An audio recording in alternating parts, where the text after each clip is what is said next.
Latest news के लिए subscribe करें और न्यूज अपडेट के लिए बेल आइकॉन पर क्लिक करें। नमस्कार। आज के दिन का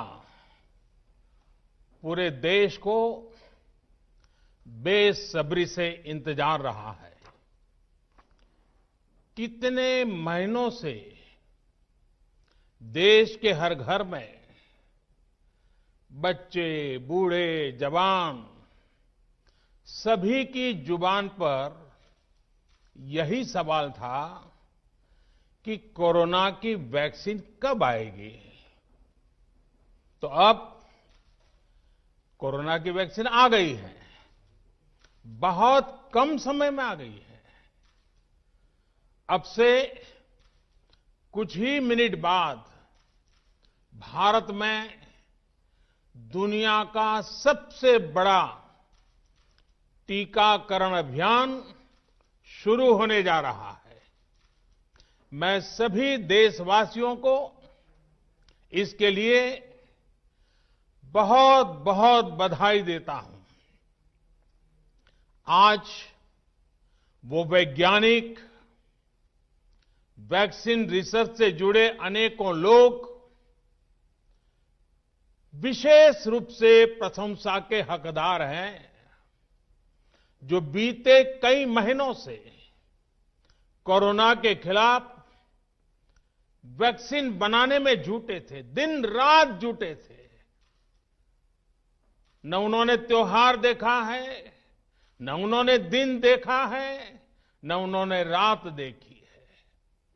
आमतौर पर एक वैक्सीन बनाने में बरसों लग जाते हैं, लेकिन इतने कम समय में एक नहीं, दो मेड इन इंडिया वैक्सीन तैयार हुई है। इतना ही नहीं, कई और वैक्सीन पर भी काम तेज गति से चल रहा है। ये भारत के सामर्थ्य, भारत की वैज्ञानिक दक्षता, भारत के टैलेंट का जीता जागता सबूत है। ऐसी ही उपलब्धियों के लिए राष्ट्रकवि रामधारी सिंह दिनकर जी ने कहा था, मानव जब जोर लगाता है, पत्थर पानी बन जाता है। भाइयों और बहनों, भारत का टीकाकरण अभियान बहुत ही मानवीय और महत्वपूर्ण सिद्धांतों पर आधारित है। जिसे सबसे ज्यादा जरूरी है, उसे सबसे पहले कोरोना का टीका लगेगा।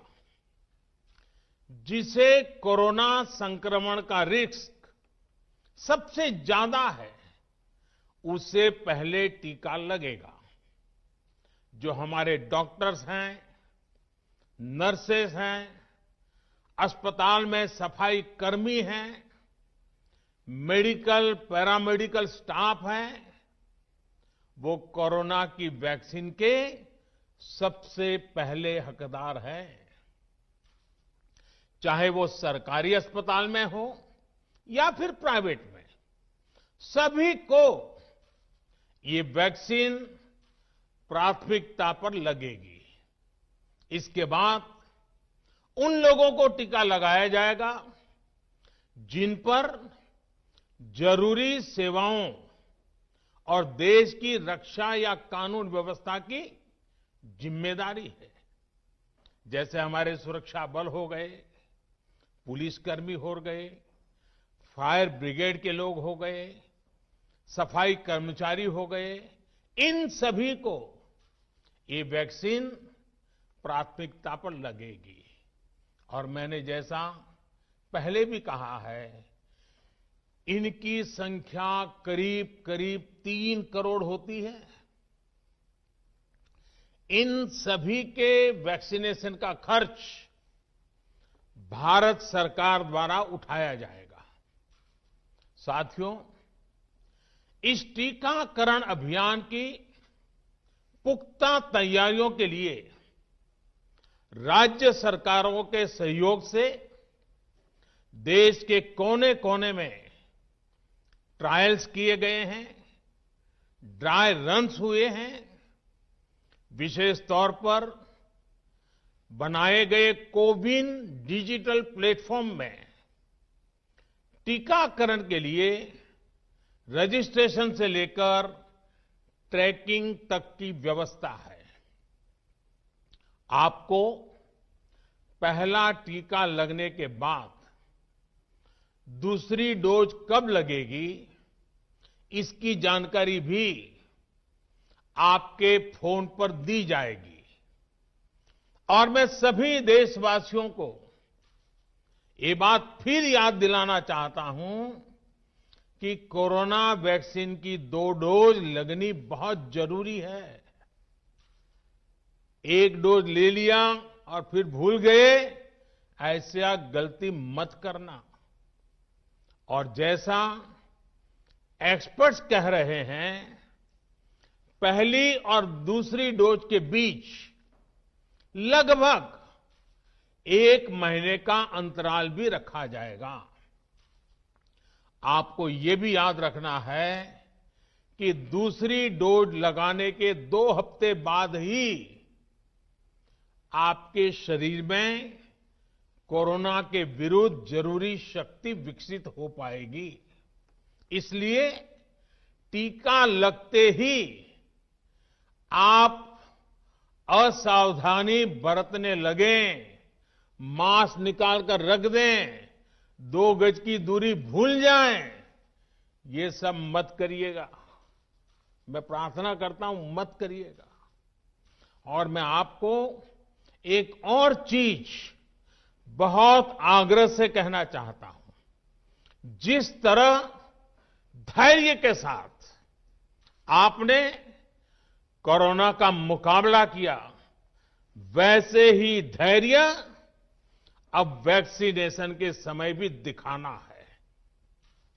साथियों, इतिहास में इस प्रकार का और इतने बड़े स्तर का टीकाकरण अभियान पहले कभी नहीं चलाया गया है। ये अभियान कितना बड़ा है, इसका अंदाज आप सिर्फ पहले चरण से ही लगा सकते हैं। दुनिया के 100 से भी ज्यादा ऐसे देश हैं जिनकी संख्या 3 करोड़ से कम है, और भारत वैक्सीनेशन के अपने पहले चरण में ही 3 करोड़ लोगों का टीकाकरण कर रहा है। दूसरे चरण में हमें इसको 30 करोड़ की संख्या तक ले जाना है। जो बुजुर्ग हैं, जो गंभीर बीमारी से ग्रस्त हैं, उन्हें वो अगले वाले चरण में टीका लगेगा। आप कल्पना कर सकते हैं, 30 करोड़ की आबादी से ऊपर के दुनिया के सिर्फ 3 ही देश हैं, खुद भारत, चीन और अमेरिका। और कोई भी देश ऐसा नहीं है जिनकी आबादी इनसे ज्यादा हो। इसलिए भारत का टीकाकरण अभियान इतना बड़ा है, और इसलिए ये अभियान भारत के सामर्थ्य को दिखाता है। और मैं देशवासियों को एक और बात कहना चाहता हूं। हमारे वैज्ञानिक, हमारे एक्सपर्ट्स जब दोनों मेड इन इंडिया वैक्सीन की सुरक्षा और प्रभाव को लेकर आश्वस्त हुए, तभी उन्होंने इसके इमरजेंसी उपयोग की अनुमति दी है। इसलिए देशवासियों को किसी भी तरह के प्रोपेगेंडा, अफवाहें, दुष्प्रचार से बचकर रहना है। साथियों, भारत के वैक्सीन वैज्ञानिक, हमारा मेडिकल सिस्टम भारत की प्रक्रिया की पूरे विश्व में बहुत विश्वसनीयता है और पहले से है। हमने ये विश्वास अपने ट्रैक रिकॉर्ड से हासिल किया है। मेरे प्यारे देशवासियों, हर हिंदुस्तानी इस बात का गर्व करेगा कि दुनिया भर के करीब 60% बच्चों को जो जीवन रक्षक टीके लगते हैं वो भारत में ही बनते हैं। भारत की सख्त वैज्ञानिक प्रक्रियाओं से ही होकर के गुजरते हैं। भारत के वैज्ञानिकों को और वैक्सीन से जुड़ी हमारी विशेषज्ञता पर दुनिया का ये विश्वास made in India corona vaccine में और मजबूत होने वाला है।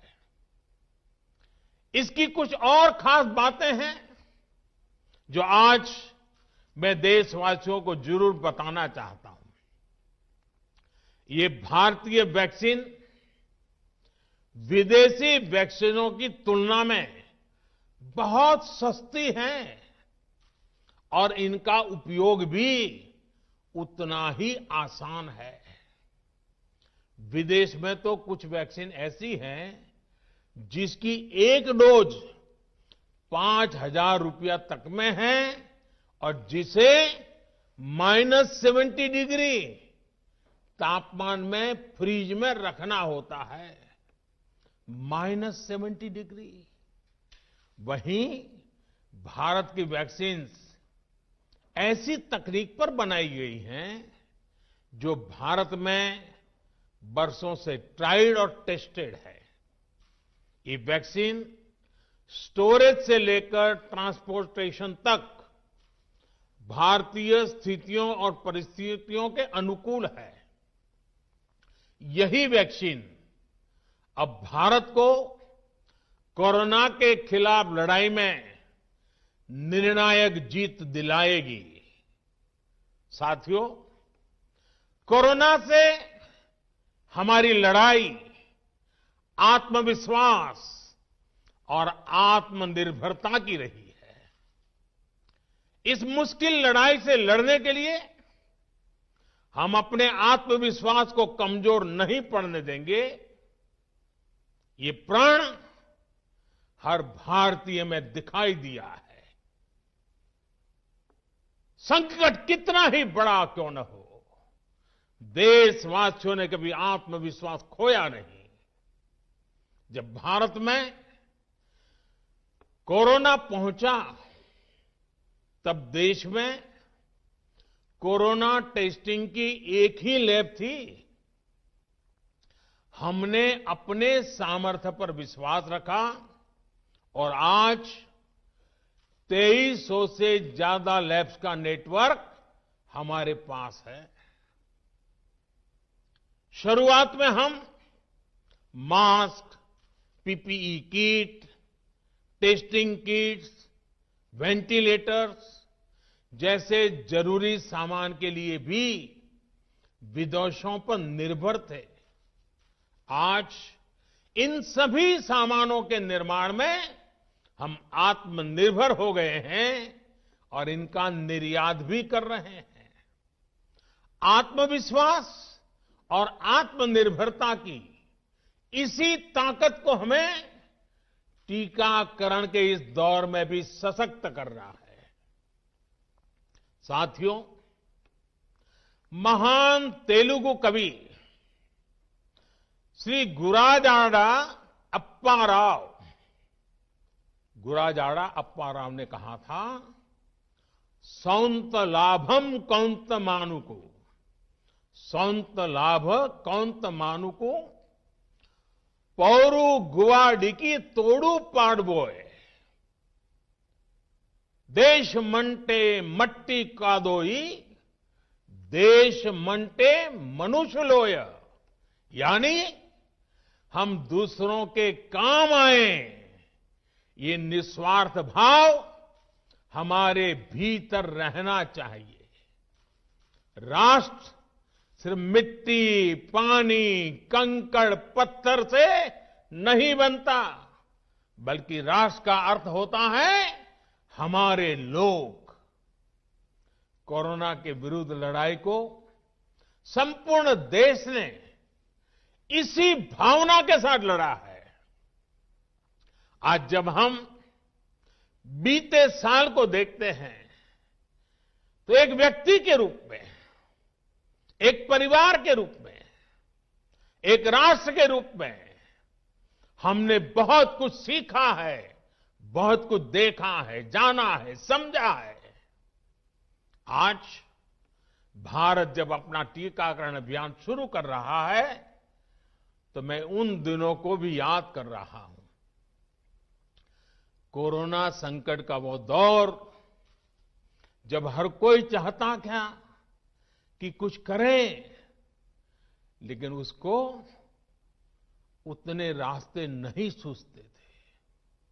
सामान्य तौर पर बीमारी में पूरा परिवार बीमार व्यक्ति की देखभाल के लिए जुट जाता है, लेकिन इस बीमारी ने तो बीमार को ही अकेला कर दिया।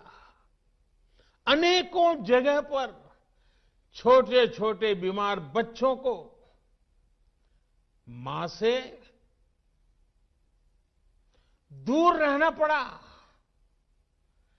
मां परेशान रहती थी, मां रोती थी, लेकिन चाहकर भी कुछ कर नहीं पाती थी।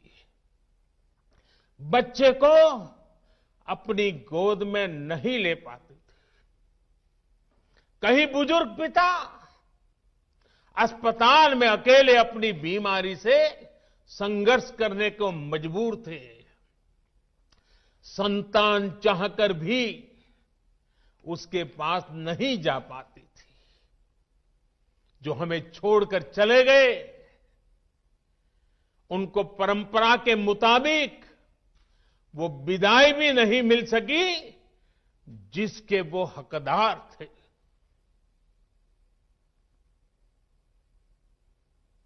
जितना हम उस समय के बारे में सोचते हैं, मन सिहर जाता है,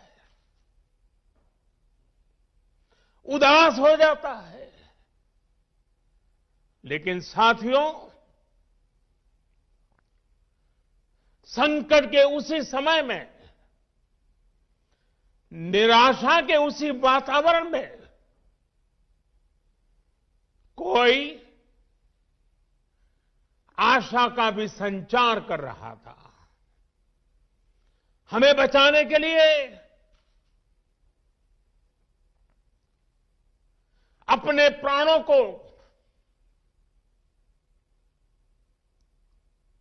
संकट में डाल रहा था। हमारे doctor, nurse, paramedical staff, ambulance driver, ASHA worker, सफाई कर्मचारी, पुलिस के साथी और दूसरे फ्रंटलाइन वर्कर्स, उन्होंने मानवता के प्रति अपने दायित्व को प्राथमिकता दी। इनमें से अधिकांश तब अपने बच्चों, अपने परिवार से दूर रहे, कई कई दिन तक घर नहीं गए।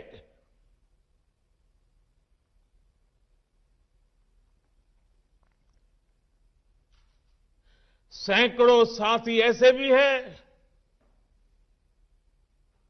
जो कभी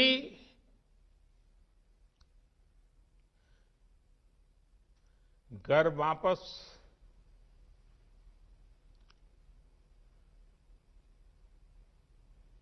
लौट ही नहीं आ पाए। उन्होंने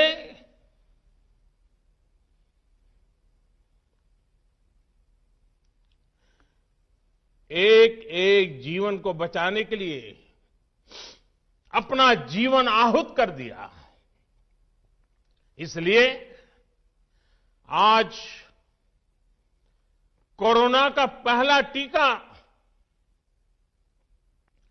स्वास्थ्य सेवा से जुड़े लोगों को लगाकर एक तरह से समाज अपना ऋण चुका रहा है। ये टीका उन सभी साथियों के प्रति कृतज्ञ राष्ट्र की आदरांजलि भी है। भाइयों और बहनों, मानव इतिहास में अनेक विपदाएं आई, महामारियां आई, भीषण युद्ध हुए, लेकिन कोरोना जैसी चुनौती की किसी ने कल्पना नहीं की थी। ये एक ऐसी महामारी थी जिसका अनुभव ना तो साइंस को था, ना ही सोसाइटी को था। तमाम देशों से जो तस्वीरें आ रही थी, वो खबरें आ रही थी, वो पूरी दुनिया के साथ साथ हर भारतीय को विचलित कर रही थी। ऐसे हालात में दुनिया के बड़े बड़े एक्सपर्ट्स भारत को लेकर तमाम आशंकाएं जता रहे थे। लेकिन साथियों, भारत की जिस बहुत बड़ी आबादी को हमारी कमजोरी बताया जा रहा था, उसको ही हमने अपनी ताकत बना दिया। भारत ने संवेदनशीलता और सहभागिता को लड़ाई का आधार बनाया। भारत ने 24 घंटे सतर्क रहते हुए, हर घटनाक्रम पर नजर रखते हुए सही समय पर सही फैसले लिए। 30 जनवरी को भारत में कोरोना का पहला मामला मिला, लेकिन इसके 2 सप्ताह से भी पहले भारत एक हाई लेवल कमिटी बना चुका था। पिछले साल आज का ही दिन था जब हमने बाकायदा सर्वेलांस शुरू कर दिया था। 17 जनवरी 2020 वो तारीख थी जब भारत ने अपनी पहली एडवाइजरी जारी कर दी थी। भारत दुनिया के उन पहले देशों में से था जिसने अपने एयरपोर्ट्स पर यात्रियों की स्क्रीनिंग शुरू कर दी थी। साथियों, कोरोना के खिलाफ लड़ाई में भारत ने जैसी इच्छा शक्ति दिखाई है, जो साहस दिखाया है, जो सामूहिक शक्ति का परिचय करवाया है, वो आने वाली अनेक पीढ़ियों के लिए प्रेरणा का काम करेगा। याद कीजिए, जनता कर्फ्यू कोरोना के विरुद्ध हमारे समाज के संयम और अनुशासन का भी परीक्षण था, जिसमें हर देशवासी सफल हुआ। जनता कर्फ्यू ने देश को मनोवैज्ञानिक रूप से लॉकडाउन के लिए तैयार किया। हमने ताली, थाली और दिया जलाकर देश के आत्मविश्वास को ऊंचा रखा। साथियों, कोरोना जैसे अनजान दुश्मन जिसके एक्शन रिएक्शन को बड़े बड़े सामर्थ्यवान देश नहीं भांप पा रहे थे,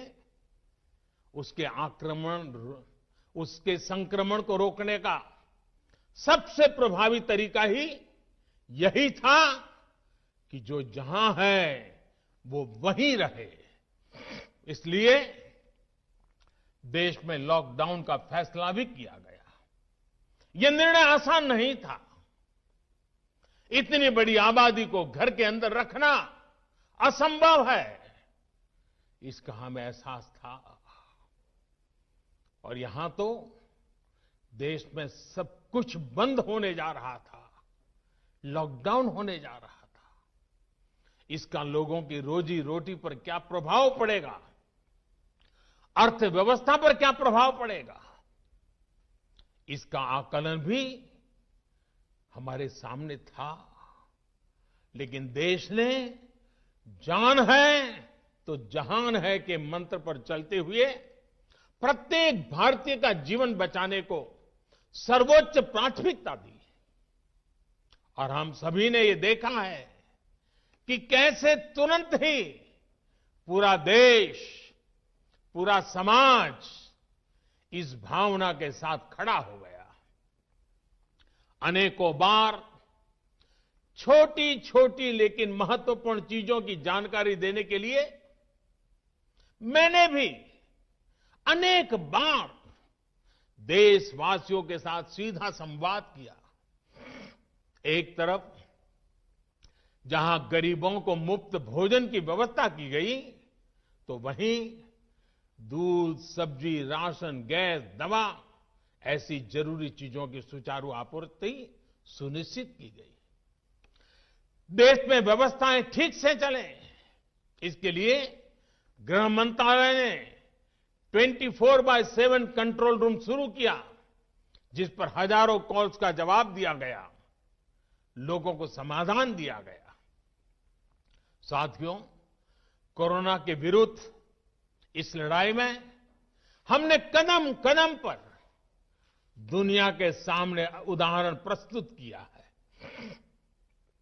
ऐसे समय में जब कुछ देशों ने अपने नागरिकों को चीन में बढ़ते कोरोना के बीच छोड़ दिया था, तब भारत चीन में फंसे हर भारतीय को वापस लेकर आया।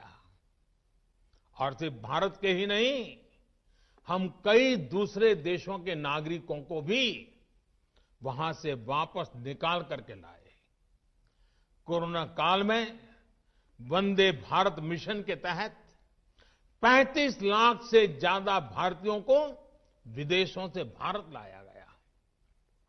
मुझे याद है, एक देश में जब भारतीयों को टेस्ट करने के लिए मशीनें कम पड़ रही थी, तो भारत ने पूरी टेस्टिंग लैब यहां से वहां भेज करके उसको वहां सजाया, लगाया, ताकि वहां से भारत आ रहे लोगों को टेस्टिंग की दिक्कत ना हो। साथियों, भारत ने इस महामारी से जिस प्रकार से मुकाबला किया, उसका लोहा आज पूरी दुनिया मान रही है। केंद्र और राज्य सरकारें, स्थानीय निकाय, हर सरकारी संस्थान, सामाजिक संस्थाएं कैसे एकजुट होकर बेहतर काम कर सकते हैं, ये उदाहरण भी भारत ने दुनिया के सामने रखा। इसरो, डीआरडीओ, फौज से लेकर किसानों और श्रमिकों तक सभी एक संकल्प के साथ कैसे काम कर सकते हैं, ये भारत ने दिखाया है।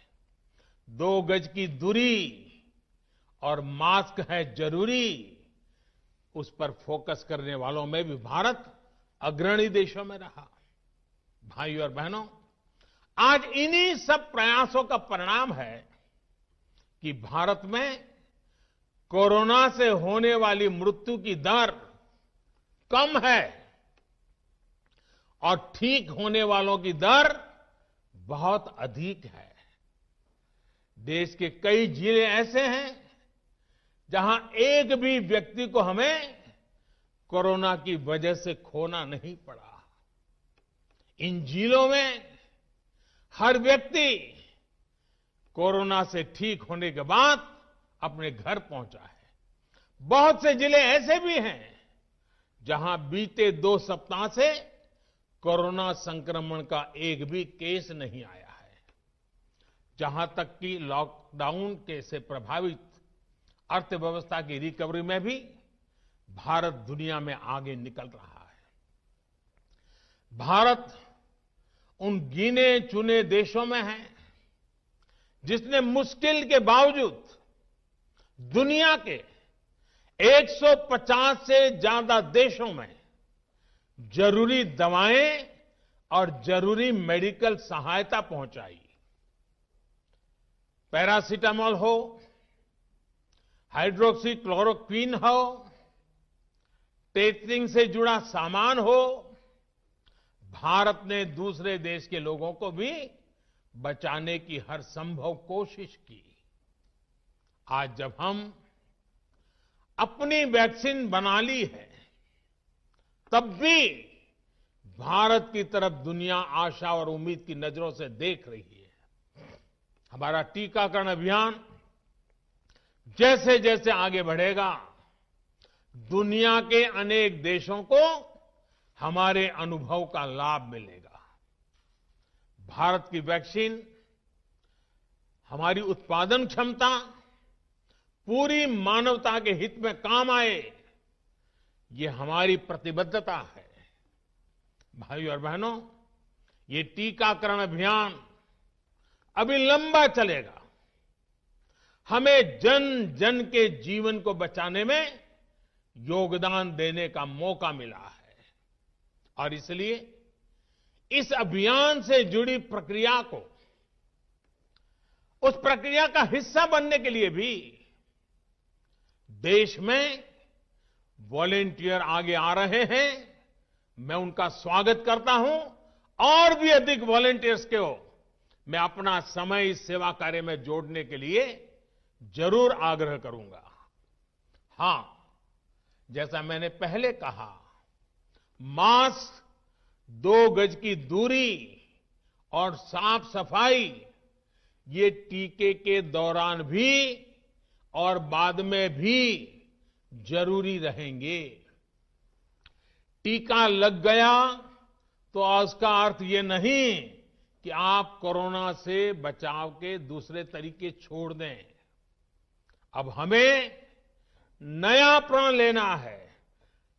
दवाई भी, कड़ाई भी। दवाई भी, कड़ाई भी।